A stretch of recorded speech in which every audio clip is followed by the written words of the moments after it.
What's good? What's popping, y'all? Welcome back to another edition of the Woke Bros. Of course, I'm your host, Big Wos AKA Wosny Lambre, and we got a pretty news-packed show for you guys. Man, today was kind of crazy on the presidential tip. Of course, Matt Gaetz announced that he was removing himself from consideration to be the next Attorney General of the United States of America. This was going to be a very important posting. One, just generally speaking, Attorney General is obviously a big freaking spot. But two, when I know you guys have read the shit about Trump, he's gonna settle scores and he's gonna get people back and yada yada yada yada. A big part of that push was DOJ. Like he feels like he was wounded by the people at DOJ who colluded with his political enemies to screw him over in a myriad of ways. And so that was DOJ was always going to be one of his big things. So the guy who had that up, the attorney or gal, as it turns out, which we'll get into later, was going to have a big job. And in that case, it was going to be Matt Gaetz. So Matt Gaetz was an important pick for two reasons. One, he's been a big Trump loyalist. He's been, slurping this dude and fondling the nuts of Donald Trump for years now, which I think was very calculated. But some of it is probably genuinely he fucks with Trump. So, and he's a Florida guy. Obviously, Trump, Mar-a-Lago's in Florida. Like, there's a deep connection there. And he's been a Trump loyalist for years, and we know that's one of the number one prerequisites for anybody who's going to be in Trump's cabinet. They have to be super duper loyal to Trump. We knew that going in. Two, Matt Gaetz has been a DOJ sort of, we need to reform this thing. He's been a DOJ truther in his own right. So it's not just that he's a Trump loyalist. This DOJ stuff has been one of his pet projects for years, right? And a lot of people in the MAGA movement have been crying about DOJ. And Matt Gaetz, has been axe to grind DOJ stuff 4 years. So he was like the perfect Trump fit. Obviously not the perfect job fit. Okay, so Trump makes this pick last week. Everybody's got their eyebrows raised like, whoa, this is Trump kind of showing his ass right now. And this is kind of crazy. Like everybody's like, oh, okay, he's letting his free flag fly. He's just picking the most out there people as possible. The only qualification is that you're loyal to Trump, yada, yada. You guys, we talked about that last week. So why this was controversial to begin with is that one, Gaetz himself had been investigated by the DOJ. Over sex trafficking allegations. DOJ ended up dropping those criminal charges. However, the freaking ethics committee in Congress, led by Republicans, mind you, decided to do a civil investigation, which had nothing to do. It's like they're not going to throw him in jail, but they wanted to know, like, all right, this guy is a member of our freaking Congress. We're going to look into, like, are these allegations true that this guy's not only he's not only engaged in sex trafficking, which obviously, it's illegal to pay for sex. He might have been dealing with minors. There was talk that he one of his homies, I forget the guy's freaking name, Blumenthal or something. I forget the dude's name. He's locked up now. They locked his ass up for like 10 years over the sex trafficking and a bunch of other stuff. It was like one of his boys. This dude actually was like, nah, Matt Gaetz did that shit. He was with me when we was doing all this crazy shit, flying chicks in private jets and all of this crazy stuff around the country, young chicks, all of that. So, everybody was kind of like, this is nuts. Even the Republicans don't mess with him. Okay, and just to sort of circle back to get into like some of the specifics. So there's the sex trafficking, sleazy, creepy stuff that's going on in Florida that he potentially might have been dealing with minors. Okay, cool. DOJ drops the case. You could say no crime, no foul, whatever. There's that. There's Matt Gaetz. These are the strikes against him for people who aren't like deeply enmeshed in MAGA world, like just establishment Republicans. So there's that, which is just a PR and just, just ethics and morals and principles nightmare. If there's even a scintilla of truth to any of these allegations, that's one. Two, Gaetz is part of the quote unquote Freedom Caucus, basically the problem children of the Congress and on the GOP side, who made Kevin McCarthy's life hell, made him sign a bunch of stipulations. Like, they're just rabble rousers, and they have saber rattled, and they have gotten under the skin of all of these people. Matt Gaetz seems to be a pretty personally petulant person. So, okay, sorry. So that's number two. The shit stirring he's actually done in Congress to his own fellow Republicans for a myriad of things, like he's not engendered himself to these people. And then third, people seem to have personal contempt for Matt Gaetz, even non-Democrats. It's bipartisan, the contempt that universally people in Washington have for this dude.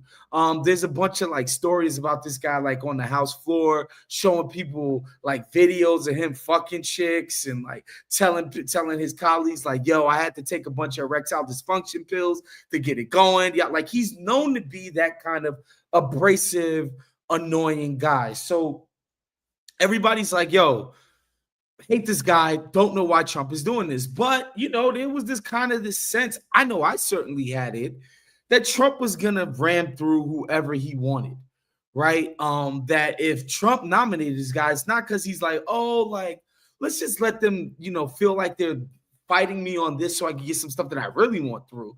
Like, there was a lot of that chatter. Like, it was my belief that Trump wanted this guy for real. And, like, the Republicans are going to give this guy what he wants. So when this morning, when I look at my phone and I get a New York Times notification that Matt Gaetz is removing himself from consideration, I'm like, wow, this is kind of crazy. And then, CNN hits us with the report. Let me pull this up really quickly, Jerv. Just give me a second. Man, CNN had the goods on this, and Matt Gaetz was in trouble, y'all.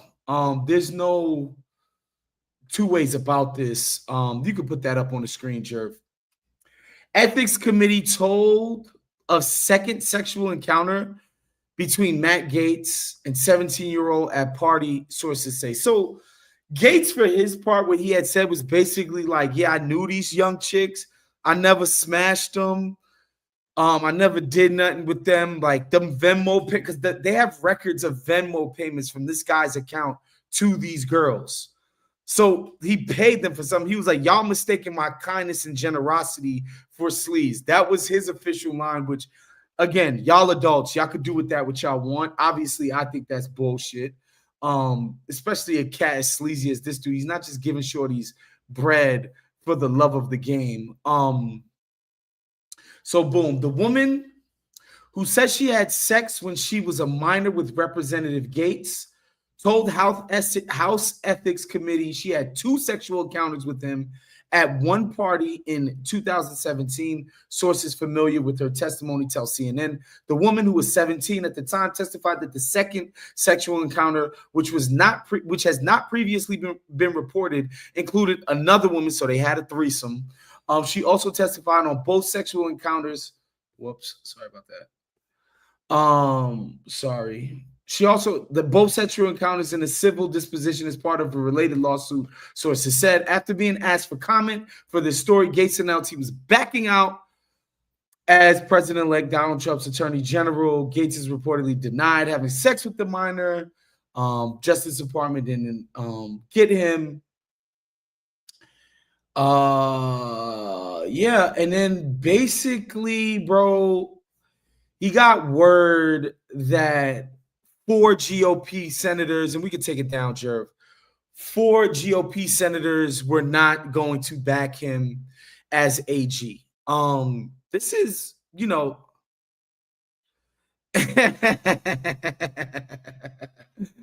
and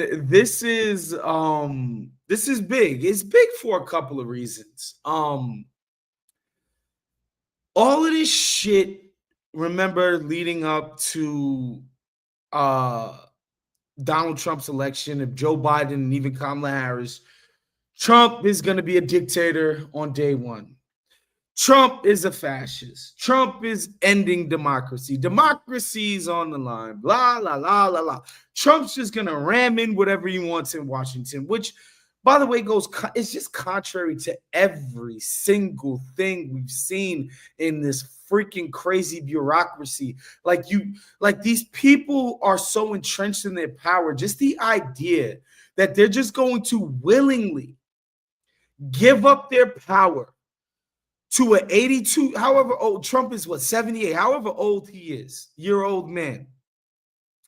And they're just going to say, Trump, you get to have it.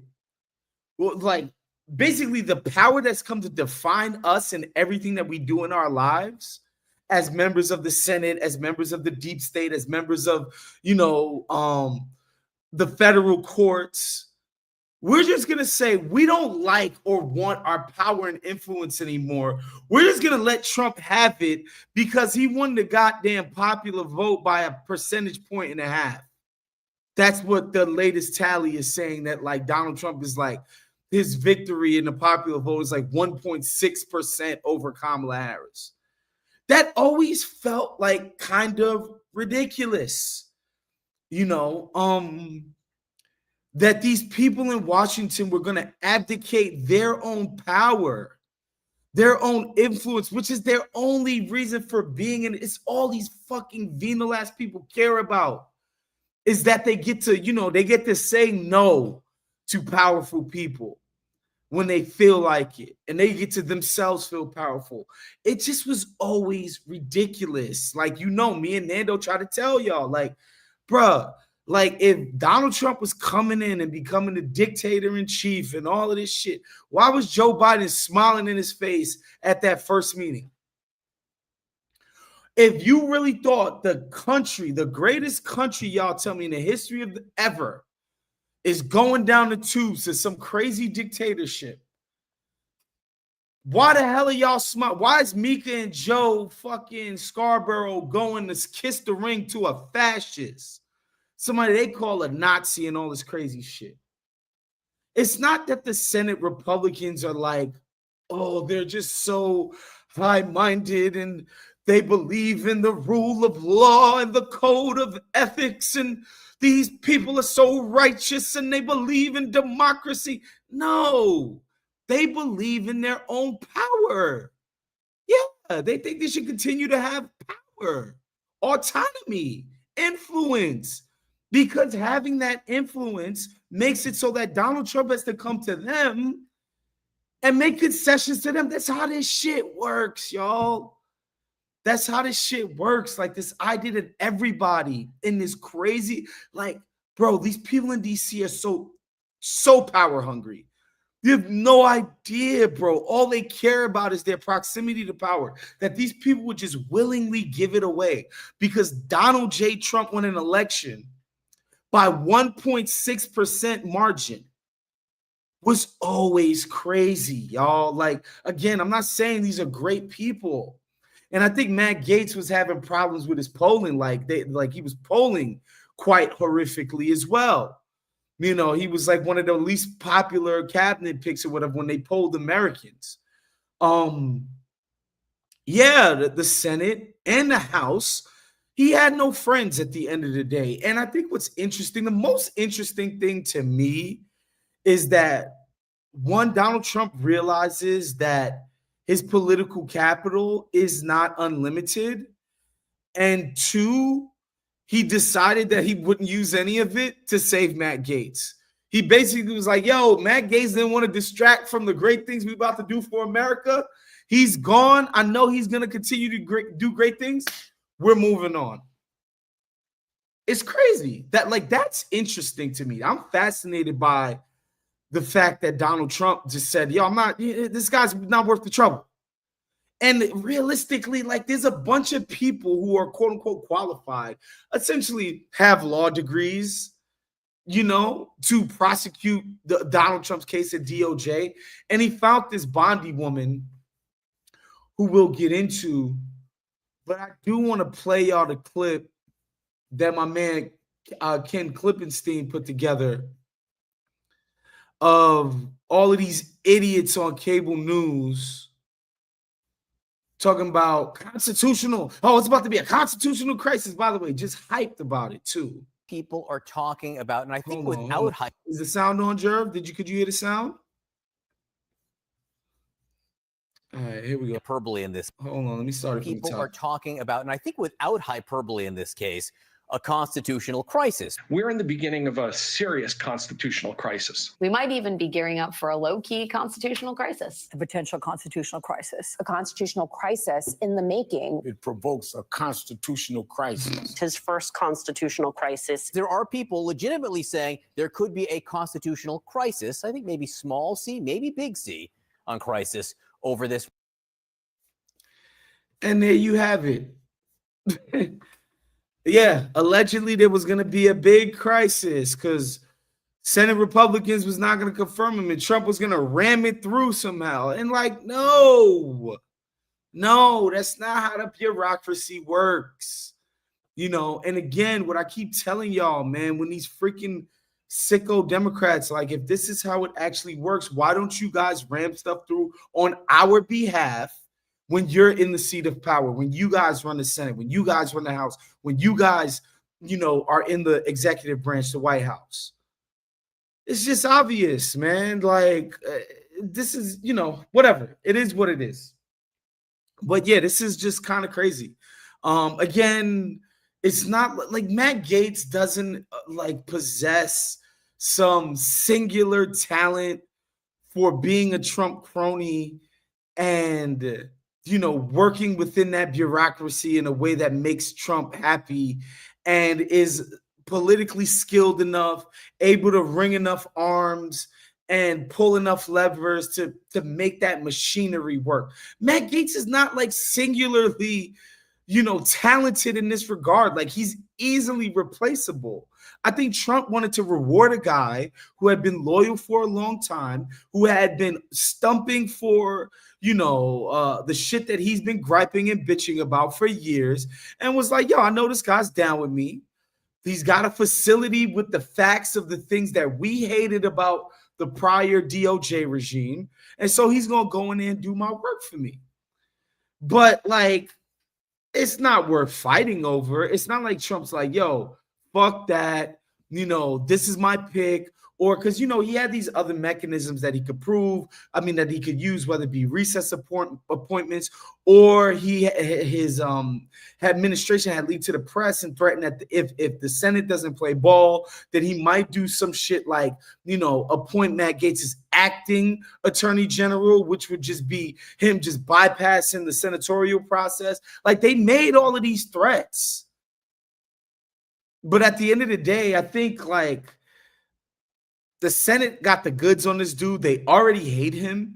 And although he's not going to jail, it would have been a PR nightmare. The freaking the hearings, when people would have been questioning him on TV and the amount of press this is getting. And for Donald Trump to start his administration with people showing text message exchanges between this dude and a 17-year-old chick who he paid and flew around all over the place and was given paper to back when he was in his mid-30s. It was bad for business. But again, if this guy was dictator-in-chief, it wouldn't have mattered. So, yeah, it's tough. Tough day. It's just a tough day. Tough day for Matt Gaetz, man. He is such a squirmy little, douchebag. In his statement, man, he just had to eat some humble pie. And it's tough. All right, so let's see what CNN got for the Pamela Bondi chick. She used to be the AG of Florida, the state of Florida. Again, keeping it local. Trump is a Florida guy. As much as he's a New York guy, he spends a lot of his time in Florida. Those are sort of his cohort, right? And so not surprising that he just reached into the Florida swamp and grabbed somebody. It says here, President-elect Trump's allies and advisors quickly came together around supporting former Florida Attorney General Pam Bondi as his next choice to run the Justice Department, with many in Trump's orbit having long-standing relations with her, especially those who have remained with Trump since his first administration. Trump informed Bondi that she was his new pick for Attorney General on Thursday evening at Mar-a-Lago, of course. Trump, for his part, has always liked Bondi, but she also has close ties to others in his inner circle, including his incoming chief of staff, Susie Wiles, and his legal counsel, Boris. I don't know how to say that last name. Sorry, y'all. There's a broad feeling among those working on the presidential transition that Bondi will have a much easier confirmation process than Matt Gaetz, given her background as Attorney General of Florida and her relationships with those on Capitol Hill, which were built in part during her involvement in Trump's impeachment proceedings. All right. So there you have it. Just another Florida crony. She's been down with the crew for a minute now. And yeah, that's sort of the beginning and the end of that. There's nothing too much to look in it. I don't know if ideologically she's like so much better, or, you know, honestly, she's worked in this type of bureaucracy before. She may be more adept at working this thing. Obviously, state level is nowhere close to the freaking just the spread and the sort of expanse of a federal bureaucracy. Obviously, we know there's a major difference there, but, you know, she comes to the job with some level of experience in it. So maybe that'll help her do shit that you and I might not even like, you know. Maybe it'll just be just as dysfunctional as a Matt Gaetz Justice Department would have been, which, again, I'm glad this didn't happen for him. But boy, would that have been mildly entertaining. A couple more of Trump's cabinet picks have been announced. The latest one, this cracked me the fuck up. Because, of course, and Jerv, you could put that up. Dr. Oz, Mehmet Oz to head Centers for Medicare and Medicaid Services. This is important because you may not notice, but Mehmet Oz is like rich as fuck. And he owns like insurance companies, and on Medicaid Plus or Medicaid Advantage, excuse me. That's basically a private insurance market that our government pays out for seniors. And so, yeah, obviously this is a conflict of interest, but whatever. Just another celebrity, reality TV guy. Got his ass kicked by Fetterman in Pennsylvania. I think that was 22 when that happened. Shouldn't be surprised here. President-elect Donald Trump has picked Dr. Mehmet Oz to serve as the administrator for Centers for Medicare and Medicaid Services, a key federal agency that oversees health insurance coverage for more than 150 million Americans. Yeah, I've known Dr. Oz, blah, blah, blah. He's going to make sure they get the best possible health care. Okay. Trump, who is seeking to slash spending in the federal government, has long had Medicaid in mind for reductions. Also promised Oz will take a scalpel to the massive agency. I mean, Medicaid, it's like, bro, I don't think you're going to be able to slash these entitlements, man. Like, in the last few years, some of these red states have even finally adopted the Obamacare Medicaid expansions. Like, if they think they're going to kick a bunch of people off of Medicaid and nobody's going to notice, and, you know, I think part of why you might target Medicaid is because it's the lowest income Americans who get to be on there. And so you feel like these are marginalized groups. Donors are not going to give a fuck. They're not going to have a megaphone. But, like, man, Republicans, man, down ballot will get smoked for this if they really try to go this route. And they've talked to, you know, remember Trump was talking this big thing of we're going to repeal and revise Obamacare. Couldn't get these people to get on board with it. Could not get Congress to get on board with it at all. Republican Congress was like, nope. I'm not doing it. Pre-existing conditions, I'm not doing it. They didn't want to go near that thing to the point where they don't even call it, Republicans don't call it Obamacare anymore. They call it Affordable Care Act because People like it. So they don't want Obama to be associated with something people like, which is kind of funny, man. He's going to cut waste and fraud within our country's most expensive government agency, which is a third of our nation's healthcare spend and a quarter of our national budget, blah, blah, blah. Yeah. Anyway, Oz is a rich guy. He's rich as hell off healthcare industry. She put him in there. Oh, and then last but not least, Linda McMahon as education secretary. I mean, you know, it's Trump. It's ridiculous. She has absolutely no experience with education. I think she was on the board of some school or something in Connecticut. I think that's basically the extent of it. I think she was trying to become commerce secretary. And he gave that to somebody else. And, you know, he basically just like, no, here's education. Yeah, I just have a hard time believing this woman whose life has been WWE is going to figure out how to run that bureaucracy. Maybe she will prove herself to be a way more savvy actor than somebody like me is giving her credit for. But like, I think it's going to be a shit show for her over there, man. These bureaucrats going to run roughshod over her ass. I think she's cooked up there, but like, whatever. Hey, man, this is it. This is the transition, man. This thing has not lacked for intrigue and sparks so far. Again, a lot of this stuff, like RFK, like I don't think this dude is gonna pass muster for Maha, Make America Healthy Again. That's the name of his agenda. Like, you heard the junk food lobby is already lining their guns up against this dude. Like, I don't think all of these wackadoo people are gonna get through.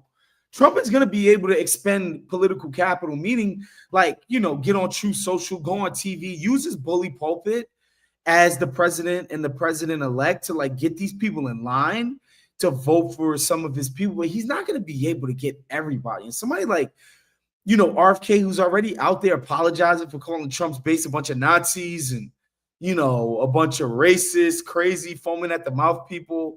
Like, he's been a Democrat basically his whole life. Like, these Republicans have no reason to feel like, oh, okay, this is one of our homies they plucked from the Senate. Like Marco Rubio, for instance, he's in lockstep with every single establishment Republican sort of talking point outside of, some social safety net stuff. He's gotten better over the years at, but like everything else, he's in lockstep. Like that's going to sail through. Marco Rubio, he's one of our guys. He's always been a team player. The second Trump puts him up, that's easy. That's a layup. He's sailing through. Never gave us problems. Never did a Ted Cruz and, made us look like idiots on the Senate floor and backstabbed us. And nah, Marco Rubio is good. He's one of ours. He's straight. Lock him in. RFK? Nah, son. They don't fuck with him. You know what I'm saying? Like, I think that's one to keep your eye on. I think they're going to smack him down. But yeah, I continue to be interested and fascinated by this, man. Obviously, we're going to keep you posted. We're going to be off next week for Thanksgiving. I just want to give a shout out to all of you guys for the holiday, man. Hope you guys are able to spend time with your families. Personally, some of my favorite time of the year, man, just locking in with the people that you love and you're closest with. Share some laughs, some wine, some good times. So we'll be off next week. We'll be back the following week. So we'll see you guys in 2 weeks. Shouts to my guy, John Gervais, for keeping the trains running on time on the 1s and 3s. Make sure you become a Patreon at patreon.com/countthedings. We appreciate you guys. We'll see you guys in 2 weeks. Peace.